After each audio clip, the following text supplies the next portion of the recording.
नमस्ते साथीहरु, आज हामी मासुको अचार बनाउने छौं र यो बनाउनलाई सजिलो र छिटै पनि बन्छ र त्यसमाथि पनि कतिचोटी हामीलाई मासुको अचार मन पर्ने कुरा नै भइहाल्यो। जसको लागि सुरुमा हामी एउटा भाँडामा तेल राखौं र तेल चाहिँ मजाले तातिनु पर्छ र तोरीको तेल नै प्रयोग गर्नु होला यसको लागि चाहिँ।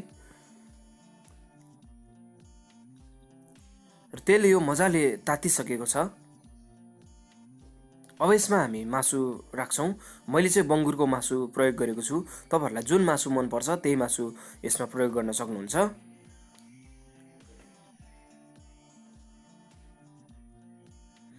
यदि च्यानललाई सब्स्क्राइब गर्नु भएको छैन भने सब्स्क्राइब पनि गरिदिनुहोस् र भिडियो मन पर्यो भने लाइक शेयर पनि गरिदिनुहोस्। त्यसपछि यो मासु मजाले फ्राई भइरहेको छ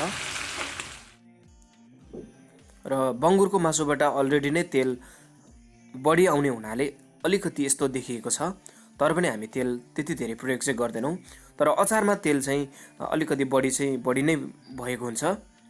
र त्यसपछि हामी मसला बनाउँछौं, जसको लागि तोरीको तेल मैले अलिकति यसमा राखे।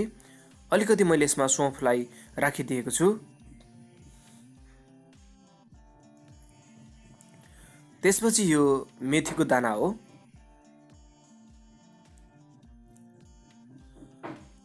र मैले लाम्चो गरेर काटेको यो अदुवा र लसुन मैले यसमा पनि राखिदिएको छु।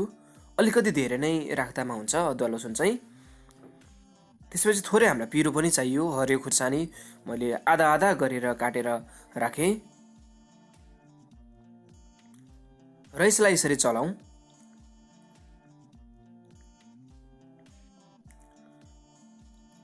र त्यसपछि चाहिँ हामीले अघि तयार गरेको बंगुरको मासुलाई यसरी राखिदिन्छौं। र तपाईहरुले जुन मासु प्रयोग गर्नुहुन्छ त्यही मासु अब चाहिँ यसमा राख्न सक्नुहुन्छ।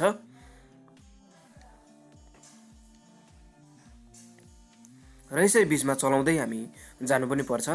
लगभग 2-3 मिनेट पछि अब हामी यसमा बेसारको धुलोलाई राखिदिन्छौं।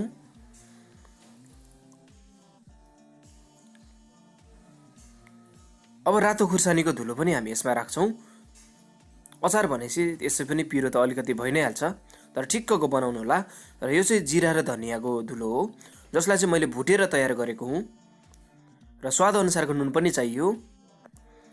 र यी सबै सामग्रीहरू राखिसकेपछि अब हामी यसलाई चलाउनु पर्छ। मासुको अचार कतिचोटी हामीलाई धेरै मन पर्ने हुन्छ, बजारमा पनि सजिलै पाउँछ। तर घरमा बनाएको यो खानाको महत्व अति नै बढी नै भएको कारणले गर्दा यसरी हामी बनाउँछौं भने पक्कै पनि स्वादिलो र अझै खाउँ लाग्दो बन्छ पनि। र यसरी मैले चलाउँदै तयार गरिरहेको छु। लगभग यो मासुको अचार पाक्न थालिसकेको छ। अब हामी कागतीको रस यसमा निचोरेर राख्छौं।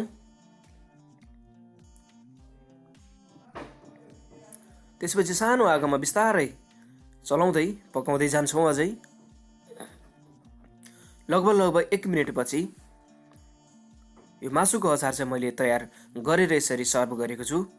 अति नै हेर्दै खाउँ लाग्दो यो मासुको अचार तयार भएको छ। कति सजिलोसँग हाम्रो घरमा यसरी बन्छ र तपाईहरुले पनि यसरी नै बनाएर खानु होला। आजको रेसिपी कस्तो लाग्यो? यदि मन पर्यो भने यस्तै रेसिपी फेरि पनि लिएर आउनेछु। तबसम्मको लागि नमस्ते।